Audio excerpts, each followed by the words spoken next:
pẹ̀lú ọ̀rọ̀ tí ìyàwó mágún gbogbo ilẹ̀ Yorùbá káfàtà tó jẹ́ gbajúgbajà àgbà olórin fújì tó tún joyè olórí ọmọọba kílẹ̀lẹ̀ Ìjẹ̀bú ní ìpínlẹ̀ Ògùn bákan náà tó tún jẹ́ oyè olú ọmọ ìlú Èkó ní ìpínlẹ̀ Èkó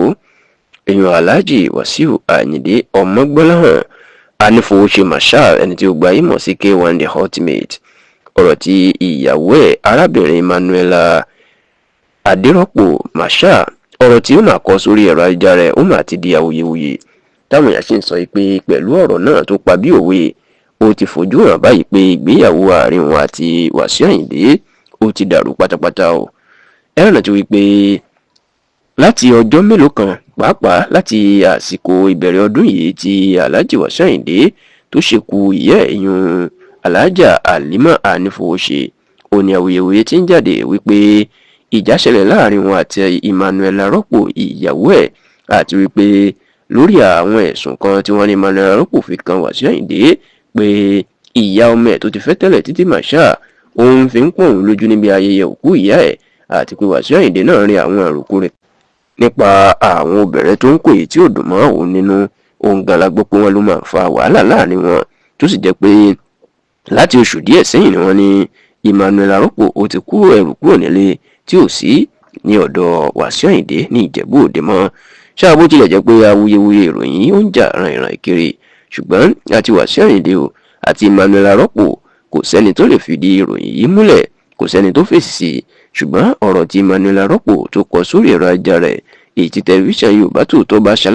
ṣalábàápàdé lórí ẹ̀rọ ayélujára Instagram ó fi hàn wípé ọ̀rọ̀ náà ó dà pé nǹkan ṣẹlẹ̀ láàrin wọn àti pé bí àwọn méjèèjì wọn ti túká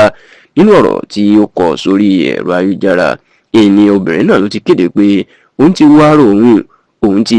gbé ìgbésí ayé àrò òun ti ṣàtúpalẹ̀ òun ti ṣàgbéyẹ̀wò ẹ̀ òun sì rí i pé òun kò ní máa gbé ìgbé ayé lórí ní táwọn èèyàn wí tàbí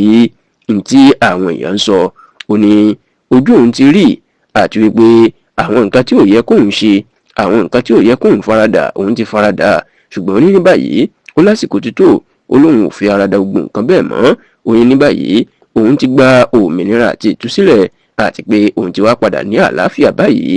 ọ̀rọ̀ tó kọ yìí ó ní ọ̀pọ̀ èèyàn rí wípé òfin kéde ìkọ̀sílẹ̀ pẹ̀lú Wasiu Ayinde táwọn èèyàn sì ń sọ pé ìgbéyàwó tí wọ́n ṣe lọ́jọ́ 18 oṣù kọkànlá ọdún 2021 the 18th of November 2021 ní ààfin Aláké ti ilẹ̀ Ẹ̀gbá ní Aké ní ìlú Abẹ́òkúta ní ìpínlẹ̀ Ògùn ìpè ìgbéyàwó náà ó ti forí ṣánpọ́n díẹ̀ lára ọ̀rọ̀ tí Emmanuel Adérọ́pò Marshal tó kọ ó ní pé I looked in the mirror and I remembered that I'm enough not because of what anyone else says or does but because of who I am at my core. That realization was the beginning of healing. Now I live with a promise to myself, never again will I lower my standards for anyone. Love, respect and trust are not negotiable. My boundaries are not walls. They are the foundation of my peace. And if there's one thing I want to take from my story, it is this. Stand up for yourself, even if your voice shakes, even if you stand alone at first, even if it feels like the world doesn't understand stand anyway. Because survival is not just about making it through, it is about reclaiming your voice, your worth and your peace. I survived, I healed, and so can you. Ọ̀pọ̀ àwọn òṣèré tíátà Yorùbá bíi Lọlá Margaret àti àwọn míì bíi Mide Martins ni àwọn náà lọ kọ̀rọ̀ síbẹ̀ tí wọ́n sì ń dúpẹ́ tí wọ́n bá kíkó ire pé àwọn bá yọ̀ pé ó ti ní ìsinmi àti àlàáfíà gẹ́gẹ́ bó ṣe kéde ṣùgbọ́n tó jẹ́ pé ọ̀rọ̀ táwọn èèyàn gbé kiri ni pé ìgbéyàwó àárín wọn àti Wasiu Ayinde ó ti forí ṣánpọ́n bó tilẹ̀ jẹ́ pé àwọn méjèèjì wọn àti ìfi ọ̀rọ̀ síta